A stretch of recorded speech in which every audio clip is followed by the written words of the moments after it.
This is Kentucky Afield Radio. This is Ron Rohde, Kentucky Afield's first host back in 1953. Now, I'm proud to present Charlie Baglin. It's tournament time in Kentucky, and no, we are not talking basketball and three-point shots. We're talking 10-point shots, as in archery. Students around the state in elementary, middle, and high schools are fired up. State NASP coordinator Patrick O'Connell is here. Also, Tommy Floyd, vice president of NASP on the national and world levels. Thousands of kids around the state, around the nation, are looking forward to bringing home a championship this spring. Next on Kentucky Afield Radio. At the absolute worst, it was a little white lie. A little white lie. After all, when it hit the line, it felt like a 15-pounder. It doesn't matter what the scale says. So it might be an ever so slight deviation from the truth. Sometimes in fishing, the truth is hard to catch. Maybe just a stretch. But the Kentucky Department of Fish and Wildlife reminds you, fishing isn't about math. It's about fun. And fudging a little if you need to. Kentucky Fishing. It'll make a liar out of you. Kentucky's Nature and Wildlife Fund. You see it as a contribution option when you prepare your state tax return. But you also see it as songbirds and wildflowers. You can see it in clear flowing streams. Sometimes it's so secluded you may never see it at all. But if you only see it on your PC as you prepare your taxes, that's good too. Google it and see the difference this fund makes. Kentucky's Nature and Wildlife Fund, the natural tax shelter. Welcome to Kentucky Afield Radio. This is Charlie Baglin. One thing that gives Kentucky a certain amount of pride that doesn't always make the headlines, that is as big, at least in my mind anyway, as the Bluegrass State being the home to George Clooney and Jennifer Lawrence, Johnny Depp, Ashley Judd, Kentucky Derby, Colonel Sanders, world's greatest basketball, is the fact that this is also the birthplace of the National Archery in the Schools program. Kids know it, and many parents know it, as NASP, N-A-S-P. It's fourth graders through 12th grade archery. It began right here in Kentucky, 2002. CASP was what it was called then. Now it's 47 states, it's 11 countries, and it grows by about 1,000 schools a year. That is something Kentucky can hang its hat on. It's as large, maybe even a little larger, I've heard it said, than Little League Baseball. The National Archery in the Schools National Tournament is held every year in Louisville. This May, 14,000 student archers will be here from around the nation. Meanwhile, the Kentucky State Tournament is just a few days away. In our first half hour, we will have the state archery coordinator for the state of Kentucky, Patrick O'Connell, and up in the second half hour, the vice president and general manager of NASP on the national and world level, Dr. Tommy Floyd. Patrick O'Connell, welcome. Thanks for having me here. It is tournament time in Kentucky. I counted the number of tournaments in Kentucky, and we were at over 200 local tournaments this school year, which is up from any other year. It's our largest year ever. And they go all the way from the local weekend fundraising tournament up to our state qualifiers and then our regional and our state tournaments. In January, we start switching over, and we have what we call state qualifiers. The only way to get to the state tournament used to be through our regional tournament process. But we had schools, one year we had terrible weather, and some of the schools couldn't get there, so their season was essentially done because they couldn't travel. We had a couple of schools one year that had the flu, over half the kids on the team, so their season was over. So last year we implemented a process called state qualifiers, and then teams can participate in those tournaments, and then the best score from any state qualifier they participate in for the whole year sets their ability to come to the state tournament. So if I shoot in 10, my third tournament in is my best score. That's what sets my chances for getting to the state tournament. So your state tournament is coming up. What are the dates there? It's March 21st and 22nd in downtown Louisville at the Kentucky International Convention Center again. Is that a Monday, Tuesday? That is a Monday, Tuesday. That's great. The kids get a couple of days off from school to come in and shoot bows and arrows like that. There's nothing quite like going to state, if that's basketball or cheerleading, whatever it is. There's just a thrill. And you've also developed something called a virtual tournament. I know that happens in Alaska a lot, where you just can't get from point A to point B. You just can't get there. Do students qualify for the state via virtual tournaments in Kentucky? We have so many good archers that we don't have enough room for them at our state tournament. At our state tournament, we only have room for about 4,200 kids, and we have so many more that shoot well enough that qualify them to move on to the national tournament, but they don't get an opportunity to compete. So we added a virtual state tournament. So this year, to get to the state tournament, you have to be one of the top 59 teams in your division, elementary school, middle school, and high school.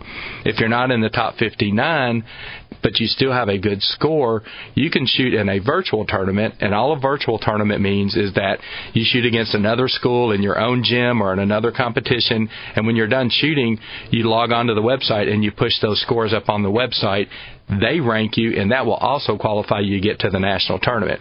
So if you just didn't happen to make the cut with the 59 but want to continue your season by going to the national tournament and ultimately the world tournament, you still have an opportunity in Kentucky now. So you're saying 12,000 student archers in this state could be at a state tournament, but you got room for 4,200. Exactly. So you have to weed out a bunch. That's correct. Essentially, 2/3 of them season would be over without the virtual tournament process. So you're looking for a particular score to qualify you to get there. And I trust that's going to be raising year after year after year. And that's what, in the past, we've used what's called a tiered registration system, and that to make sure we filled up the state tournament with the most kids we could possibly get, we set different scores and said if your team shoots a score X, they get to select on the first day of flight selection. And then we go to Y, then we go to Z, and we keep dropping that score down until we fill up. There were so many schools that when they shot that bottom level score, they thought they were going to get to go to the state tournament, but we filled up before we got to them, and it caused a lot of upset adults and kids. So this year, we changed that model, and we gave a definitive number. We said we're going to take the top 59 teams, period, at the end of the season. So everybody now, instead of shooting for a score, they're shooting to be in that top 59. I know for the national tournament and the world tournament, they'll add on days. It used to be like a one-day tournament, now it's a 2, now it's a 3, now it's a 3.5, or a 3 in an evening before. Has the state tournament grown like that to where, well, we have so much interest that we'll just tack on an extra day? We've been able to do that a little bit. Our state tournament actually partners with NFAA, the National Field Archery Association tournament, their national tournament that they host in Louisville. And they're contracted there at that facility for a certain number of days. So we come in, we help them set up their range. They host their tournament on Saturday and Sunday. We come in on Monday morning and reset that range. And then we used to have our tournament on Tuesdays. And then we have to clear out that night because they have to take their equipment to the next location. What we've been able to do, because we've got a lot of hardworking people there helping, we get the range set up earlier than they expected us to. So we were able to add 5 flights on Monday to increase our capacity, but that's where we're bound. We can't add any more days, so that 4,264 kids is our limit. I hope, and I know that you can't just get in the car in Paducah and drive to Louisville to see the NFAA shoot, but you got some great archers there. It's a different sort of a setup than NASP, the bullseye target, but it's worth seeing. You see the dudes coming in with the $1 million bows and just how precise they are. It's good. Do you get many of the students coming in a day early just to take in some of that professional level tournament action? There's a few that do. What we're actually starting to see is a few of those kids are actually, our NASP kids are actually starting to participate in that event. They're getting interested in other styles of shooting bows and arrows other than just the archery in the school style. Well, speaking of other style of bows and arrows, the IBO, if you go to the IBO 3D Archery Challenge, you see now at the national level and the world event, is 3D archery taking a pretty good foothold here in the state? And how do you do that? Is that an extra Is that extra personnel or extra expense, or how does that kind of archery make it into the high school gyms? The National Archery in the Schools program realized that there was a bridge that needed to be built between the NASP program and the competitive style of shooting. So they introduced a NASP IBO challenge format. They used the same bows and the arrows that they use for the bullseye competition. They can walk over to a different range instead of shooting at bullseyes. They're shooting at animals now, and it's becoming very popular. It is. When we come back, we'll talk about some big news. The state tournament site is changing next year. We will see if Patrick knows where it's going and why. Stay tuned. This is Kentucky Afield Radio.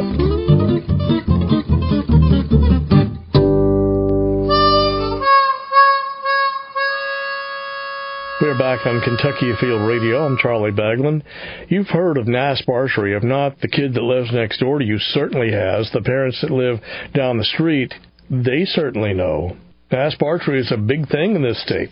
The man who coordinates it on the Kentucky level is in the studio with me now, Patrick O'Connell. And where we left off, Patrick was talking about 3D archery, three-dimensional. In other words, it's not a flat paper target with the concentric rings. It's more animal-like, a lifelike target. And kids love that new challenge, but coaches in schools to have that still have to come up with the bucks. They actually do it through fundraising, just like they buy their other equipment. They'll host a tournament, a bullseye tournament, and then the proceeds they get from that, they'll buy the animals that they need to shoot at. And we are selling a lot of sets of animals now for this program. We hosted our first NASP IBO state tournament in Henderson, Kentucky last year. We had 184 kids sign up, which is, I thought, a little bit low, but it was brand new, and they were just learning about it. This year, they've had to shut down registration at 600 archers. So in 1 year's time, we've more than tripled the number of kids that are interested in shooting at the turkey, the coyote, the bear, the deer, those animals. I've noticed one thing about NASP archery. It grows exponentially. It's that popular. You get one kid in it, next thing you know, you got 20. You got 20 schools, and the next thing you know, you got 120. What do you attribute that to? It's fun. It's extremely challenging for them, though, because they can set personal goals for themselves and they can advance up the chain, but it's still extremely difficult to attain perfection, which is a 300 in our event. A score of a 300 is the best you can shoot. We've had one so far. We've had one. Out of 15 years, 15 million archers going through this program, we've had one. That's surprising. It seems like you ought to be able to knock down a 300 routinely, with regularity. You would think so, but it's a challenge when you're standing 50 feet away from the target and you're using a bow with no sights on it. It's difficult to hit a racquetball sized bullseye. Yeah. How long have you been in the position now, Patrick, as the state coordinator? I'm going into my 4th year at this point. Talk about the growth over your past 4 years. It's really amazing. For example, our regional tournament is kind of an indication of how the sport is growing in Kentucky. My first regional tournament, we had about 8,700 kids. The second year, we crossed 10,000. The next year, we crossed 11,000, and this year, we're barely there, but we hit 12,000 archers in just those 4 years. Our number of schools right now in Kentucky, well over 700 schools. About half the schools in Kentucky are doing archery now. I remember you saying, and it seems like you were on the show about a year ago, let's say there are 1,000 schools in Kentucky, and right now we're at 600,000 or 600 of those, and I won't rest until it's in every school. Do you still want that? Is that still a feasible thing? I think it's very feasible. Our biggest barrier, we have 2 barriers to archery in Kentucky right now. Number one is the cost of starting the program. It costs about $3,000 to get going, and a lot of these schools just don't have that money in their budgets. The second is actually getting gym time. It's considered a winter sport because that's when we shoot, October through February, March kind of thing, and you're competing with wrestling and cheerleading and basketball and several other winter activities. But it's still, once the kids do it, they love it, and it continues on. I had a brand new county start the program this year. It's one of a smaller county in eastern Kentucky, and they sent out a letter to all the kids and said, if you're interested in doing archery, come to school on whatever night. I get a call the day after that from one that wanted to be the coach of that team, and he said, what am I going to do? I had 187 kids show up to do this program. So that's just an indication of, it's a problem, but that's a good problem if you got that many kids wanting to do something. It is. And that many kids saying, I want to be engaged in school. Let me tell you about my archery experience in my high school, Carroll County High School. My archery was the bicycle team.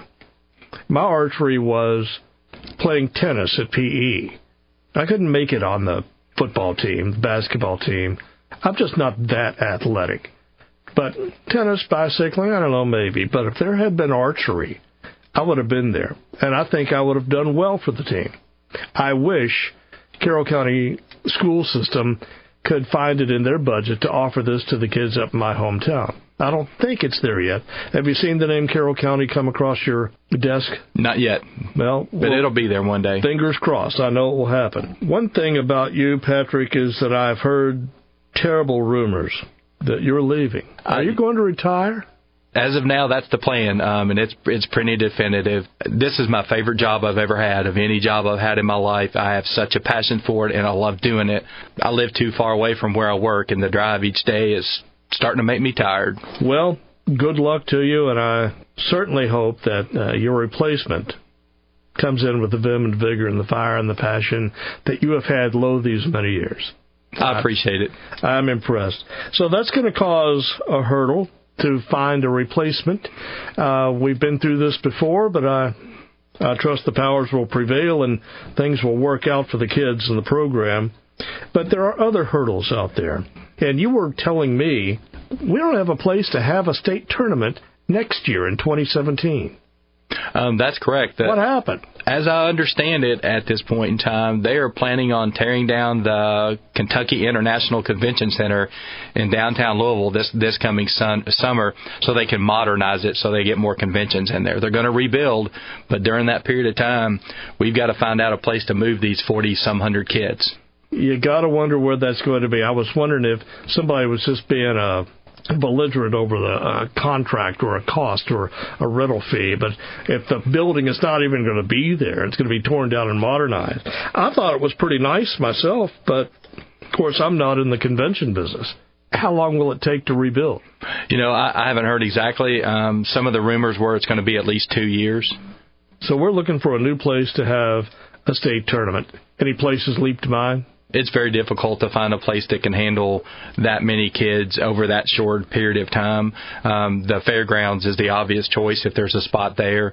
If not, we're in a position now, though, where we could actually, if needed, we could separate our state tournament into 3 separate events. We could have an elementary state tournament at one location with 1,500 kids, a middle school at another, and a high school at yet another, and then so spread it out. And there are places that can handle 1,500 kid tournaments. Oh, that's great until you have a mother who has a kid in high school, kid in middle, and a kid in elementary. She wants to see every one of them. And they could be planned. Makes it tough. Right, but they could be planned over 3 separate weekends if possible. Oh, true. Or it could be that smaller location. We may go to a 6-day tournament, 2 days elementary, 2 days middle, and 2 days high. So there are a lot of opportunities ahead of us and probably some challenges too. Well, I thought about the Kentucky State Fairgrounds, the Expo Center. That would be good, if the space is available. But would you consider, UK Tennis Center or Rupp Arena, or is there some place in Paducah, Somerset? There are warehouses out and about. It's more than just having the space. You need the parking, you need a place for kids to eat, maybe a hotel. It's more than just the space to shoot. Yeah, we are entertaining all possibilities. If somebody has an idea out there, they should contact me and we'll pursue it. I mean, I've looked at Owensboro Convention Center. That's a possibility. We can get about 90 targets in there. Heritage Hall in Lexington, I can get 110 targets there.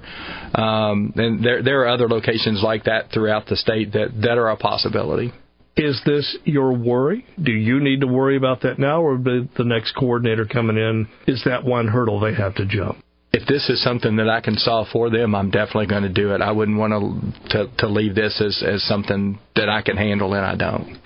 On the national level, I've seen on naspschools.org website talking about the academic archer. That's a new designation. How does that apply here in the state? It is a great program. I encourage all of our archery instructors in Kentucky to research it and pursue it. We give awards at every single tournament for the kid that can put the most arrows in the center of that target. What this is an opportunity to recognize and give awards to the kids that also concentrate on their academic efforts. Each school sets their own standards as what counts as an academic archer. They designate them as that academic archer, and our plans are to start recognizing those at events also, just like we do our best archers. I know that if you're watching a college basketball game, you'll hear the term academic eligibility. If they don't make the grades, they can't play. Does that come into play with archery in the schools here? We do not have an academic standard for the archers necessarily, but one of the great things about archers is what they've found through several different reports is archery leads to better grades. If you have a student that may be marginal academically, through archery and through some of the focus and concentration and things you get there, and using archery as the carrot to get the kid to work a little harder, we've seen scores go up with a lot of these kids. Their grades go up just because they can shoot archery. Changing lives one arrow at a time. Patrick, any final comments? We got to get to a break. No, I just want to thank you for what you do, Charlie. You do a great job out there and spreading the message for not only archery, but for all the fish and wildlife programs. Patrick Hush, the pleasure is all mine. Our weekly fishing report is standing by, and the light is blinking on my phone. I'm certain that's Dr. Tommy Floyd with the National Archery in the Schools program, the Vice President. So please go nowhere. This is Charlie Baglin, and you're listening to Kentucky Afield Radio.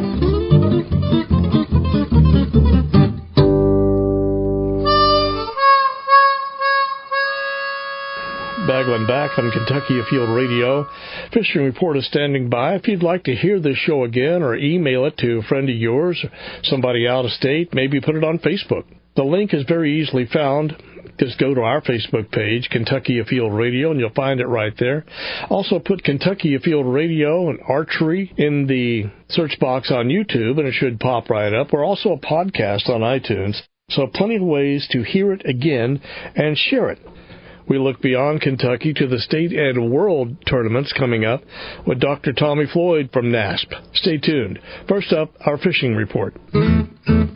This is Tom with your fishing report from the Northeast. One surefire sign that spring is just around the corner is the increases of reports of muskie sightings around the area. A few things to keep in mind if you hit Cape Run up for muskie in the near future. Fish those banks warmed by the morning sun. They're holding warmer water this time of the year. Fish shad color baits or rattle traps bounced off the bottom. And don't be afraid to move often. Muskie streams should also be picking up in the very near future. This includes Kinnickinnick, Tigris, Little Sandy, and the Kentucky River, and of course the tailwaters behind the dam of Cape Run Lake. Trout stocking has also been in full swing for most of our area trout lakes, Mill Creek Lake, Greenbow Lake, and the Finns Lakes in Madison, Montgomery, and Mason counties. Triplet Creek and North Fork Triplet Creek in Round County, and East Fork of Indian Creek, Middle Fork of Red River, and the Red River Gorge. That should do it for us in the Northeast. Wherever you go, good luck and stay safe. Hi, this is Kevin Fry with your Eastern Area Fisheries Report. Crappie fishing continues good. Recent with catches of fish shallow, plain hair jigs and tube jigs catching fish. Muddier water at Dewey Lake was holding fish at about 1 foot near shoreline. Lakes with more clear water were having crappie caught at 4 foot. Car Creek Lake and Fish Trap Lake were producing good crappie catches in Main Lake, shoreline brush areas. Also a lot of white bass mixed in with the crappie at Fish Trap Lake. Walleye have moved to shallow water now and trolling crankbaits by rip-rap rock, deadfall trees, and brush piles catching some fish at Carr and Paintsville Lakes. Depending on rainfall amounts, look for good fishing for white bass, sauger, walleye, and other fish below some reservoirs at the tailwaters. Below the dam at Louisa on Big Sandy River will also be holding good numbers of fish. Hi, this is Eric Cummins with your Southwest Kentucky Fishing Report. Barren River Lake is falling back to the guide curve for fill-up However, crappie and bass fishing have been very good with the warmer days. Fish have been fairly shallow in 6 to 10 foot of water. Similarly, in the tailwater, good fishing for hybrids, catfish, and crappie. At Green River Lake, the lake is at winter pool. Bass and crappie fishing has been very good in that shallower depths from 5 to 10 foot of water. Good walleye fishing up in the upper reaches of the river and in the tailwater at Green River Lake. Also at Barren River, the walleye above the lake are moving up for spawning as well. As always, good luck and good fishing. Be sure you wear your life jacket. I failed to enter the elk draw last year, and all I've done is whine. So, how are those New Year's resolutions? Remember those? Here's one you can finish today. Registering for the Kentucky Elk Hunt. The Kentucky Fish and Wildlife Elk Draw website is the one and only place you can register for once-in-a-lifetime excitement. fw.ky.gov. It's the easy resolution. fw.ky.gov. Boys were in trouble. About 10 seconds later, he said boys were going down. A true story. And it sunk right out from under us. 20 degrees. Within seconds, one boating trip went straight down. The water was bone-chilling. Once you hit that water, it's so cold you can't move. The human body wasn't designed for this. It took my breath away as soon as I hit it, and my hands were so cold in a matter of seconds that I couldn't pop the clip on my waders to get them off. Conditions were so bad it's amazing that anybody survived. Perfect for duck hunting, but not for a swim in the middle of a river. Going overboard is never the thought. You have to think ahead. Fun can turn frantic in seconds. There's no time to react when your world just sinks out from under you. 3 hunters, 2 survivors, 1 reason. Your life jacket's got your back. Make sure your first mate isn't your last. I really don't think that I could have made it without a life jacket. Your Kentucky Department of Fish and Wildlife reminds you, your life jacket's got your back, and the backing of sportsmen on winter water everywhere.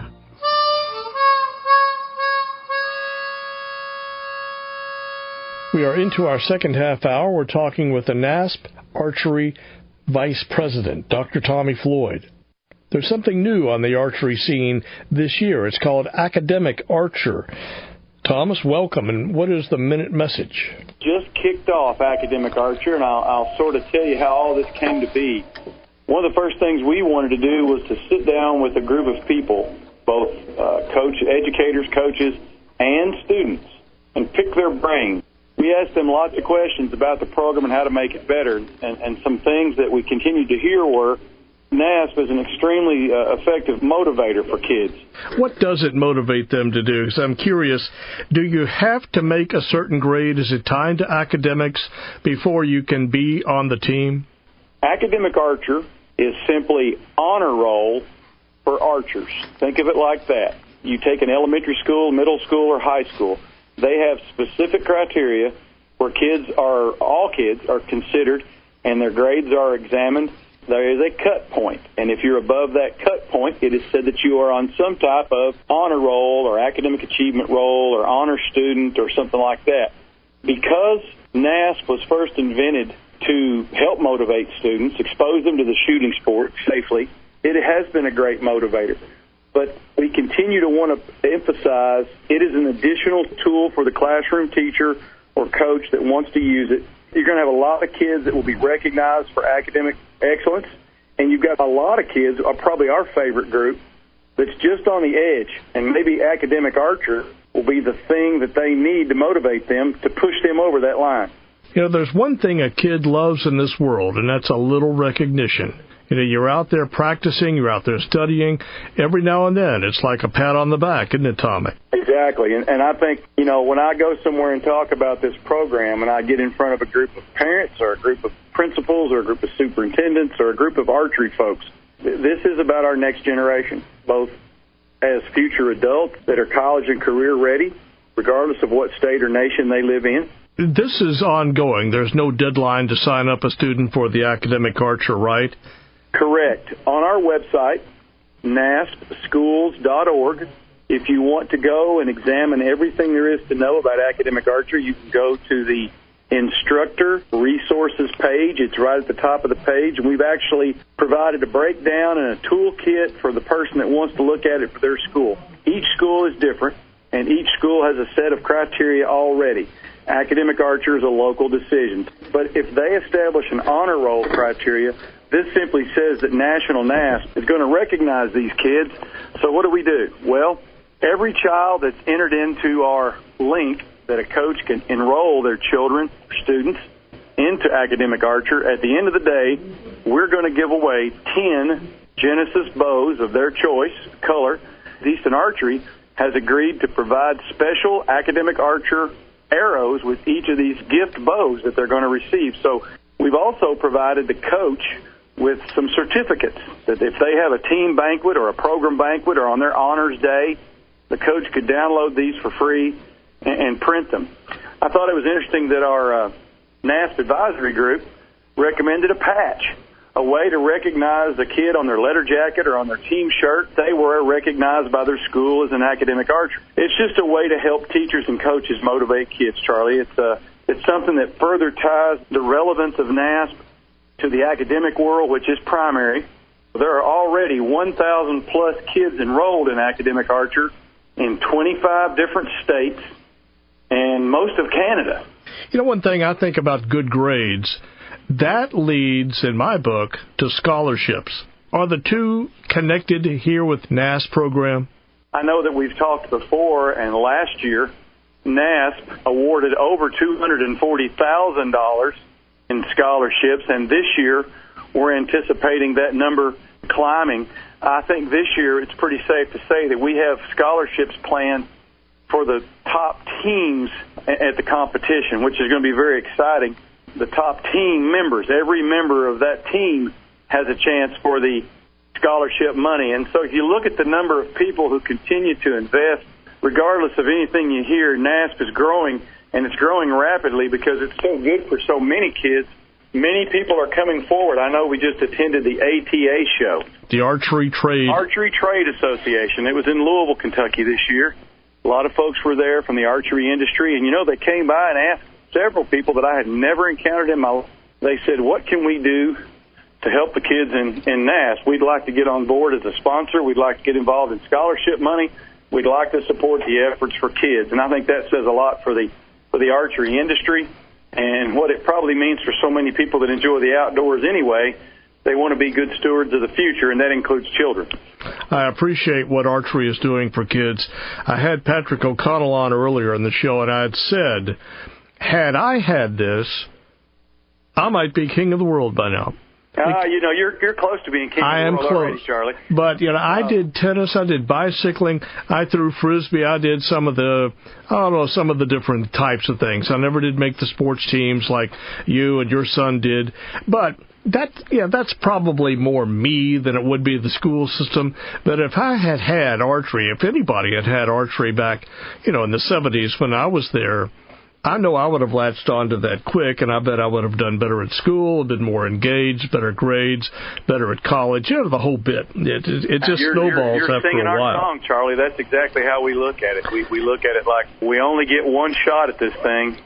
We don't want a whole group of kids to go through their 4th through 12th grade experience and not get exposed. And we continue, again, anecdotally and through emails, hear what it's doing for kids in 47 states and 11 other countries. Something you have done, you had you on the show back in the fall, and you said you were going to have an advisory council that had some student archer input. Tell me about that. Well, we're about to launch another award and recognition program called On Target for Life Awards. When you think about the NASP program, people just say, well, they go to an archery competition, they shoot arrows at a target, they keep a score, they announce the winners, and they go home. Nothing could be further from the truth. What we're trying, with the help of many of the kids involved on our advisory group, was to recognize the things that go on behind the scenes. Are these strictly for the students? Are they for coaches, for principals, for who? Our Community Service Award.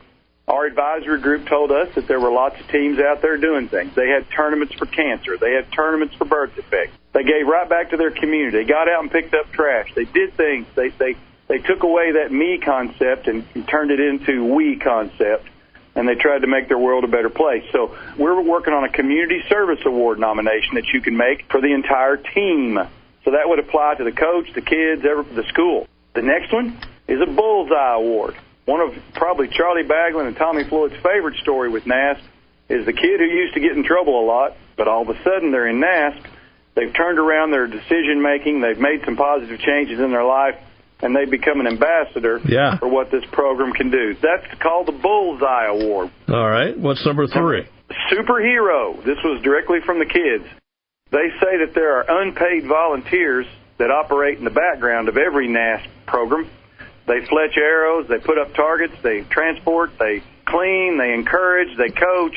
These people are just happy to help, and those are the real superheroes of NASP. So that's number 3. I will give them a standing ovation right now, because, Tommy, you and I see these people every day, every tournament, and we could not do it without them. Absolutely. And the kids recognize that, so it's great to see. Number 4 is the Courage Award. This is another one from the kids. This is an individual who's experienced a personal tragedy, or they've overcome some unbelievable situation in their life, and they've not only persevered, but through their perseverance, they inspire others. Now, we encounter just about 1 or 2 of those a year from some state, somewhere that's overcome something. They're there at a NASP tournament, and everybody seems to know their story. Well, we're going to recognize them as the Courage Award recipient. Number 5 is those people that go through NASP. And you, Charlie, remember, now that we're 15 years old, we have people who've gone through the program several times. We have an Outstanding Alumni Award, a graduate of NASP who has gone on to do some cool things with their life, and they give back to their program. They give back in some form or another that is notable and significant to make the existing program better because of what it did for them. Now, the next one, Coach of the Year Award. It's a student-nominated award only, specifically recognizing attributes beyond just the ability to coach archery. A mentor, a true enabler or motivator as a person, someone who's gone above and beyond to reach out and give of themselves to their kids, and their kids love them. It was just so evident that the kids were so demanding of this award because there were some real positive relationships that develop when kids get on an archery team that have never been on an activity in their school before. Dr. Floyd, I think I could nominate you for 2 or 3 of these awards right now because you have been a part of it for such a long time. Yes, sir, but we have some outstanding men and women, boys and girls, that are doing great things out there because they belong to this program. I'm going to say for most of them, they were great people before, but they and NASP seem to mutually benefit from each other's involvement. 15 years. Of course, that is a lifetime to many of the students now behind the bow. Let's say you were 12 years old in 2003 at that first big archery tournament at the Kentucky Horse Park. 15 years to that makes you, 26, 27 years old or so, possibly out of college, maybe a little archer or 2 underfoot, starting to grow up. More with Tommy Floyd in our final few. This is Charlie Baglin. You're listening to Kentucky Afield Radio.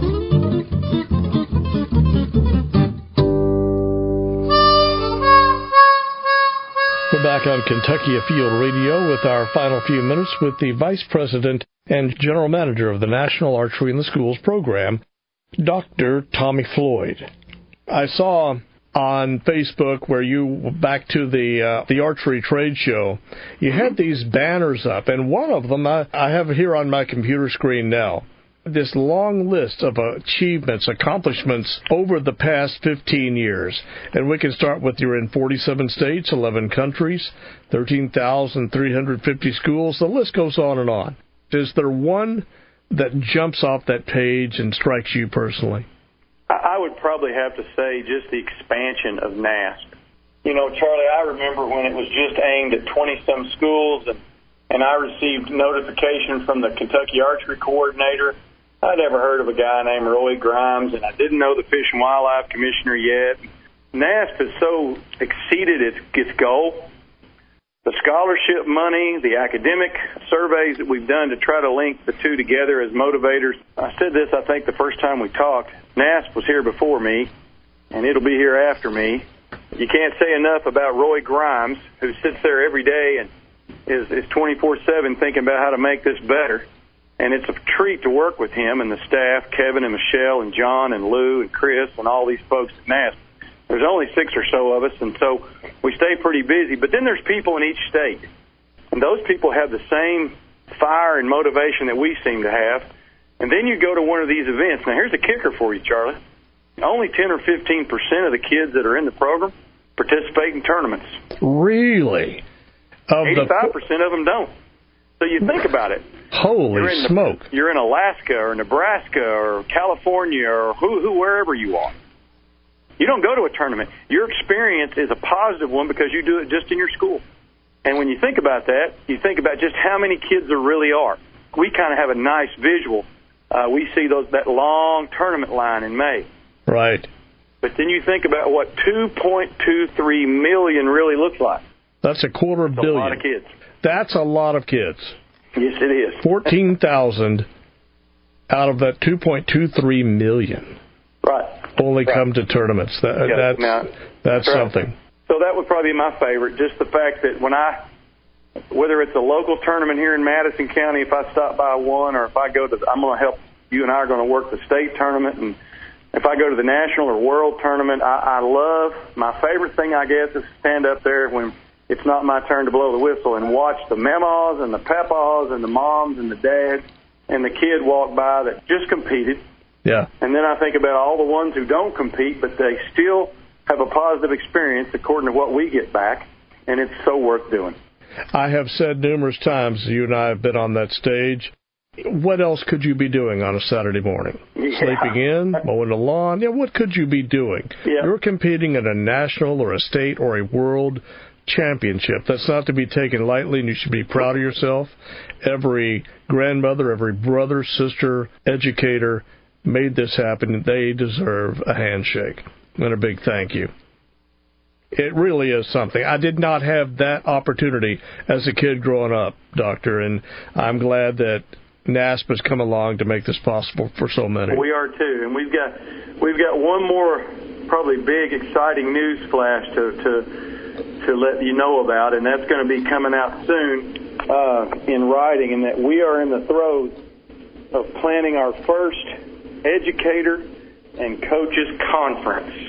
For 15 years, we've operated a program that's grown at about 1,000 schools a year now. That's about our growth rate. That's why I laugh when someone says something about what NASP is doing. Is it going backwards and we're growing 1,000 schools a year? We're going to offer the opportunity for anybody that's in NASP to come and be better trained in a 2-day conference somewhere in Kentucky, the Louisville, Lexington area. We're working on the finals right now. It's going to be at the end of July 29th and 30th. That was in the window of dates that the NASP advisory recommended.